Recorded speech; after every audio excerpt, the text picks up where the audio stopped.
They finally did it. They finally pushed the button they have been threatening to push for 3 years. In the quiet, pre-market darkness of Tuesday morning, while most of America was sleeping and the liquidity in the global markets was at its absolute thinnest, the banking cartel fired their nuclear weapon. They didn't just sell. They emptied the chamber. They dumped billions of dollars of paper silver contracts onto the Globex exchange in a coordinated algorithmic assault designed to do one thing and one thing only: break your will. They crashed the price by $10 in less than 45 minutes. On the charts, it looked like a massacre. It looked like the end of the world. If you were watching the ticker tape, you saw a red candle so violent, so vertical, and so unnatural that it triggered every single stop-loss order from New York to Tokyo. They painted the tape. They drove the price from the highs of $70 straight down into the abyss of $60. They wanted you to wake up in a panic. They wanted you to look at your portfolio, see the carnage, and hit the sell button before you even had your morning coffee. They wanted to flush you out. They wanted to steal your position. But something happened this morning that has never happened in the history of the COMEX. Something that defies every risk model, every algorithm, and every historical precedent that JP Morgan and the shorts rely on. It backfired. Usually when the price crashes, the buyers disappear. Fear takes over. The phone lines at the bullion dealers go dead because nobody wants to catch a falling knife. But today, the exact opposite happened. When the price hit $60, the phone lines didn't go dead. They melted down. The websites of the major dealers didn't sit idle. They crashed under the weight of the traffic. Instead of panic selling, the world panic bought. You're witnessing a phenomenon that marks the end of the paper manipulation era. We call it the inversion. The lower they pushed the paper price, the higher the physical demand exploded. They tried to create a fire sale to cover their own naked shorts, but they forgot that the market is no longer driven by paper speculators. It is driven by industrial giants and sovereign nations who are starving for metal. When the price flashed $60, Samsung didn't sell, the People's Bank of China didn't sell, the solar manufacturers in India didn't sell. They looked at that price as a gift from the gods. They looked at it as a 15% discount on the most critical strategic asset of the 21st century. And they stepped in. We are currently 48 hours away from a deadline that the mainstream media is refusing to cover. This Thursday, January 1st, 2026, the final phase of the Basel for banking regulations comes into full effect. This isn't just a rule change. It is a guillotine for the paper silver market. The banks had to crash the price today. They had no choice.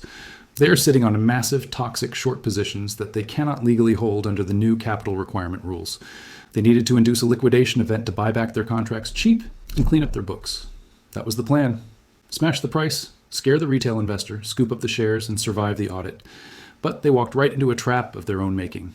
By smashing the price to $60, they didn't shake loose the loose hands. They triggered the limit down buy wall of the East. They effectively transferred the last remaining physical inventory from the Western banking system into the hands of the BRICS alliance and the tech conglomerates. The 48-hour countdown has begun. We are moving toward a New Year's Day realization that will shatter the financial system. The banks fired their last bullet. They used their entire strategic reserve of paper leverage to manufacture this crash, and now they are standing in front of an empty vault, facing a market that just bought the dip with a ferocity they cannot comprehend. They tried to kill the price. Instead, they killed the COMEX. The trap is snapped shut, and for the first time in 40 years, the banks are the ones inside it. The crash is fake, the shortage is real, and what comes next is the rip-your-face-off rally that we have been preparing for. Are you ready to see exactly how they failed? Let's start the autopsy. To understand why this $10 crash is actually a death sentence for the bullion banks, and not the victory lap they think it is, you have to put on your forensic gloves and look at the mechanics of the crime. You have to look at the timestamps. You have to look at the volume profile, and you have to look at the sheer desperation written into the code of the algorithms that executed this move. At exactly 4:21 a.m. Eastern Time yesterday, the witching hour of the commodities market, the liquidity was at its absolute thinnest. The Asian markets were closing, the London traders were just pouring their coffee, and New York was fast asleep. This is the kill zone. This is when the predators come out to hunt, because it takes the least amount of capital to move the price the furthest distance. In that silence, the CME algobots executed a coordinated high-frequency stop-run. They didn't just sell. They initiated a cascading waterfall of sell orders. They dumped billions of dollars of notional paper silver, contracts that represent metal they do not have, metal that does not exist, and metal they never intend to deliver. Their goal was simple, ruthless, and historically effective. Trigger the automatic sell orders of the leveraged traders. They wanted to create a domino effect. They wanted to hit the spot stops of the hedge funds and the technical traders who rely on support lines. They wanted to paint a red candle so ugly, so violent, and so undeniable that the technical analysts would have no choice but to scream bear market and dump their long positions. And on paper, for about 15 minutes, it looked like it worked. The price plummeted from $70 to $60 in a vertical line. The relative strength index, RSI, collapsed into oversold territory. The 50-day moving average was sliced through like butter. The chart looked like a murder scene. The blood was on the floor, but then the glitch happened. In a normal market crash, in a market driven by genuine supply and genuine fear, when the price collapses, the buyers step away. They retreat. They wait for the dust to settle. They wait for a bottom to form. Volume usually dries up as the price falls because nobody wants to catch a falling knife. But yesterday, at the precise moment the price hit $60, the volume didn't vanish. It exploded. We witnessed what insiders call a limit down buy wall. It was as if an invisible hand reached out from the abyss and caught the falling knife by the blade without bleeding a single drop.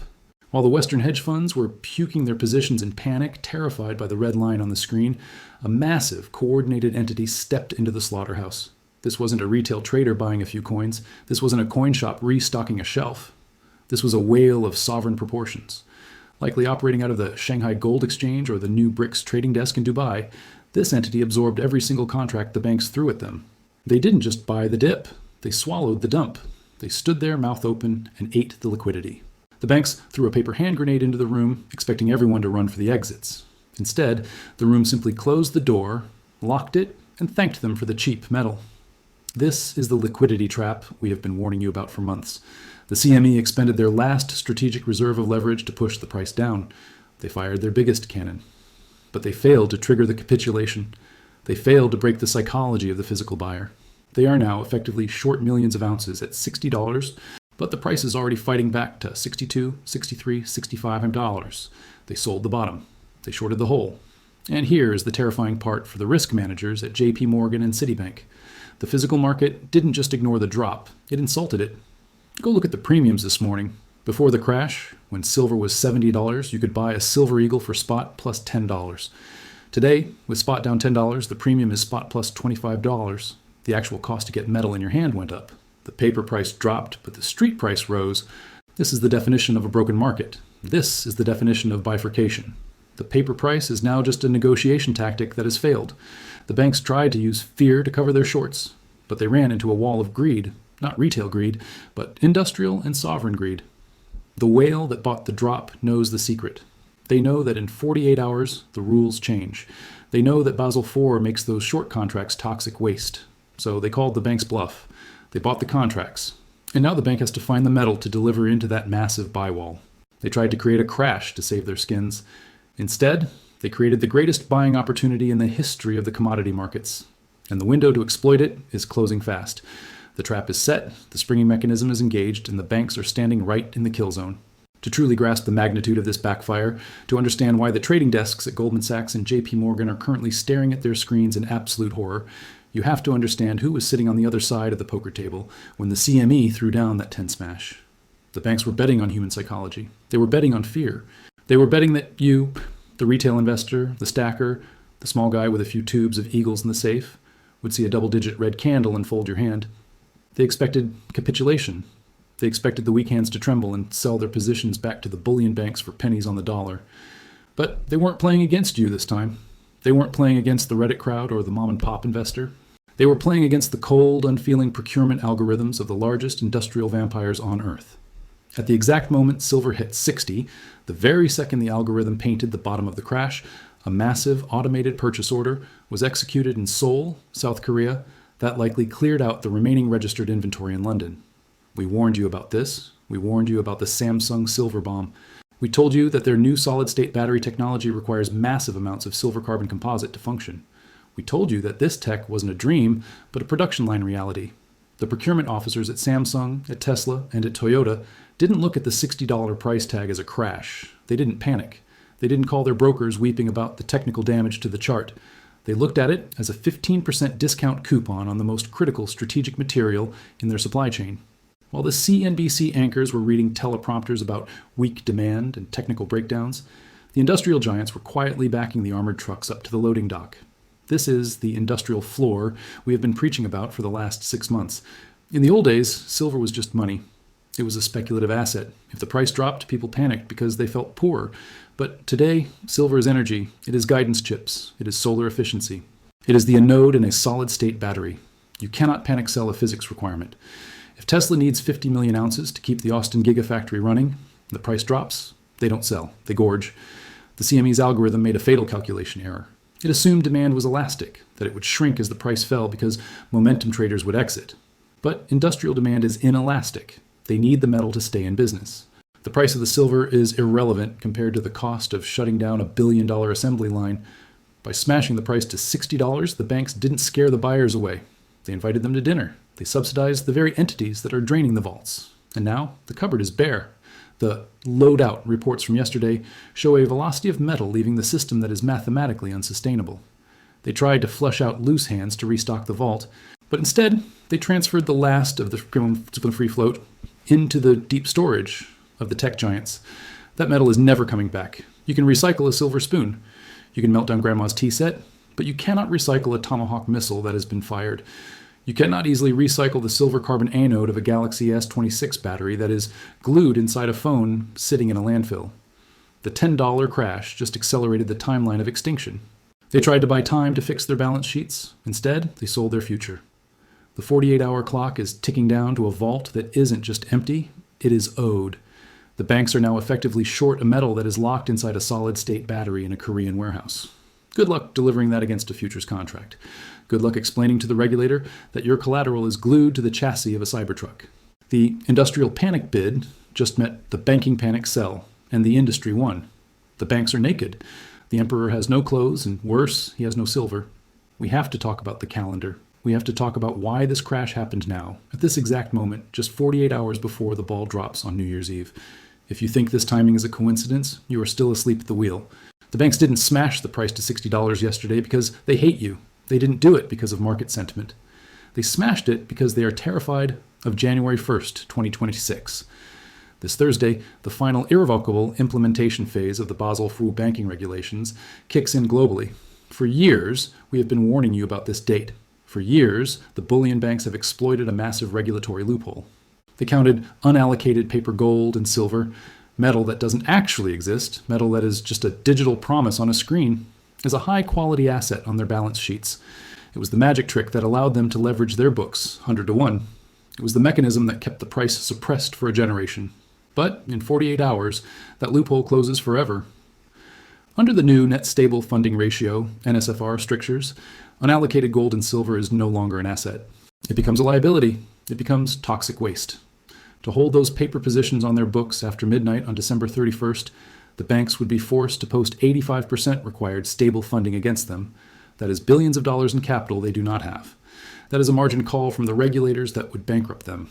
So the trading desks in London and New York had two choices. Choice A, go into the physical market and buy hundreds of millions of ounces of real bars to turn their paper contracts into compliant physical assets. This is impossible because, as we established, the vault is empty. Choice B, nuke the price, trigger a panic, and close out the short positions for cash before the deadline hits. They chose option B. They tried to burn the village to save the bank. They hit the sell button to clear their books of the toxic paper before the new rules turned it into a radioactive asset. But here is where the backfire becomes a geopolitical catastrophe. While the Western banks were dumping paper to satisfy a bureaucrat in Switzerland, the BRICS nations were watching. Russia, China, India, Brazil, they don't care about the net stable funding ratio. They don't care about COMEX compliance. They care about the asset. When silver hit $60 yesterday, the Shanghai Gold Exchange didn't panic. They opened a vacuum line. We are seeing reports of massive tonnage moving from London vaults to Eastern-controlled bonded warehouses in a matter of hours. The West lowered the drawbridge to save their accounting department, and the East rode in and looted the castle. This was the greatest transfer of wealth in the 21st century, and it happened in a 4-hour trading window. The banks cleaned their books, yes. They will pass the audit on January 1st. But they also cleaned out their country's strategic reserves. They handed the keys to the energy transition to their geopolitical rivals just to avoid a capital charge. The 48-hour countdown is not just about a new banking rule. It is about the final shift of pricing power. Come Thursday morning, the London banks will be compliant, but they will be empty. And the pricing power will have officially moved to the exchange that actually has the metal. They saved their balance sheet, but they lost the war. The paper game ends on Thursday. The physical reality begins. Now, let's bring this down from the geopolitical level to your kitchen table. Let's talk about the retail trap that just snapped shut on millions of unsuspecting investors. This is the part of the backfire that hurts the most because it separates the paper hands from the diamond hands permanently. Yesterday, when the chart painted that terrifying red candle, when the price of silver collapsed from $70 to $60 in minutes, thousands of weak hands panicked. They looked at their brokerage accounts, saw the red ink bleeding across their screens, and they hit sell. They sold their SLV shares. They sold their mining stocks. They listened to the fear. They listened to the mainstream analysts telling them the bubble had burst. They thought, I'll get out now, save my capital, and buy back in lower. But this morning, they woke up to a reality that doesn't exist in the textbooks. You cannot buy back in. The disconnect is now absolute. If you sold your paper position yesterday at $60, hoping to buy physical metal today, you walked into a buzzsaw. Go ahead, try it. Log onto the websites of the major bullion dealers right now. Try to find a monster box of silver maple leafs at the spot price. Try to find a 100-ounce bar at $60 plus a normal premium. You won't find it. What you will find is a sold-out banner. Or even worse, you will find the disconnect price. Dealers aren't stupid. They know the COMEX price is a lie. They know they cannot restock their inventory at $60. So if they do have metal, they have decoupled their pricing from Wall Street. They are charging $85, $90, $100 an ounce. The spread between the fake price on your screen and the real price on the street has blown out to historic levels. This is the unobtainium phase of the collapse. The banks successfully crashed the paper price, yes, but in doing so, they destroyed the liquidity of the physical market. They broke the mechanism that allows you to trade fiat currency for real money. The investors who panicked and sold their paper silver have been effectively locked out of the asset class. They are holding fiat currency that is losing value, staring at a physical asset they can no longer afford to touch. They have been exiled. They sold their ticket on the lifeboat because the captain yelled fire, only to realize the captain was just trying to steal their seat. And for the dealers, the next 48 hours are a nightmare. They are sitting on inventory that they paid $70 for, and the screen says it's worth $60. If they sell now, they lock in a loss. So what do? They hoard. They pull the inventory. They wait for January 1st. The shop is effectively closed. The banks tried to flush out supply, but instead they froze the mechanism of commerce. The velocity of money has stopped. The velocity of silver has stopped. We are in a state of suspended animation, waiting for the Basel 4 clock to strike midnight and restart the world at the true price. If you held your physical metal through the crash, congratulations. You survived the shakeout. You are still on the ark. But if you are on the sidelines hoping for one last dip to buy, I have bad news for you. The dip is on the screen, but the door to the vault is locked. You are looking at a price you cannot pay for a metal you cannot find. We have talked about the buyers. We have talked about the hoarders. We have talked about the retail investors trapped outside the candy store. But to truly understand why the CME plan has spectacularly backfired, to understand the structural break that just occurred, we need to talk about the one group that the banks always take for granted, the miners. For 40 years, the mining companies have been the battered wives of the bullion banks. They dug the ore, they took the geological risk, they fought the environmental regulations, and then they sold their product at whatever rigged, suppressed price the COMEX dictated. If the price dropped to $15, they sold. If it dropped to $10, they sold. They had bills to pay, they had diesel to buy, they had no choice. But yesterday, at the absolute bottom of that $10 crash, the phone lines between Vancouver, Mexico City, and Lima lit up. And for the first time in history, the miners said, no. We are receiving reports of a quiet but coordinated miners' mutiny. Major primary silver producers, seeing the massive disconnect between the fraudulent paper price of $60 and the physical reality of the Samsung China bid, have stopped tendering their concentrate to the COMEX-approved refiners. They are not shutting down the mines. They are not firing the workers. They are simply rerouting the supply. Why would a CEO sell his silver to a criminal exchange in New York for 60s an ounce when he can sign a direct offtake agreement with a battery manufacturer in Seoul for 85? The banks smashed the price to trigger a liquidation so they could steal the metal cheap. But instead of shaking the metal loose, they insulted the producers. They forced the miners to seek alternative buyers. And guess what? They found them instantly. The battery makers, the solar panel giants, and the defense contractors were waiting with open checkbooks. This is the supply cliff that we have warned about. In the last 24 hours, the flow of new metal into the London and New York vaults has dropped to near zero. The banks are now trying to cover a massive short position in a market that has infinite demand and no new supply. This is the ultimate backfire. By trying to paint a scary chart to frighten the public, they drove the producers into the arms of the enemy. The silver that was supposed to bail out JP Morgan is now sitting in a bonded warehouse in Shanghai, tagged for solar panels. The banks created a price that is too low to sustain the supply chain, and the supply chain responded by leaving the exchange. The 48-hour countdown to the Basel IV deadline is now a countdown to a delivery default. The banks have cash, they have algorithms, they have high-frequency trading bots, but they do not have the silver. And the people who do have the silver just stopped answering their calls. We have arrived at the most dangerous chapter of this saga, the chapter where physics takes over. In the world of high finance, they call it a mean reversion. In the world of mechanics, it is called the recoil. Imagine compressing a high-tension steel spring. You apply massive force, billions of dollars of pressure to push it down. You compress it until it is flat against the floor. But the moment you lose your grip, the moment your energy is exhausted, that spring does not just return to its original position politely. It explodes. It releases all that stored energy in the opposite direction, with violence equal to the force used to compress it. Yesterday, the CME and the bullion banks applied maximum force. They emptied their clips. They spent every ounce of political and financial capital they had to compress the price of silver down to $60. They exhausted their ammunition. And what happened? The spring didn't break. The industrial buyers in the eastern vaults absorbed the energy, bought the physical metal, and held the line. Now, the banks have lost their grip. What we are about to witness in the final 48 hours of 2025 is a phenomenon known as a V-shaped liquidation. The banks are now effectively net short at the absolute bottom. Every single contract they sold during yesterday is underwater the moment the price ticks to 60.50. As the price drifts back up, 62, 63, 65, their losses aren't linear. They are exponential. And here's the trap they built for themselves. To stop the bleeding, they have to buy.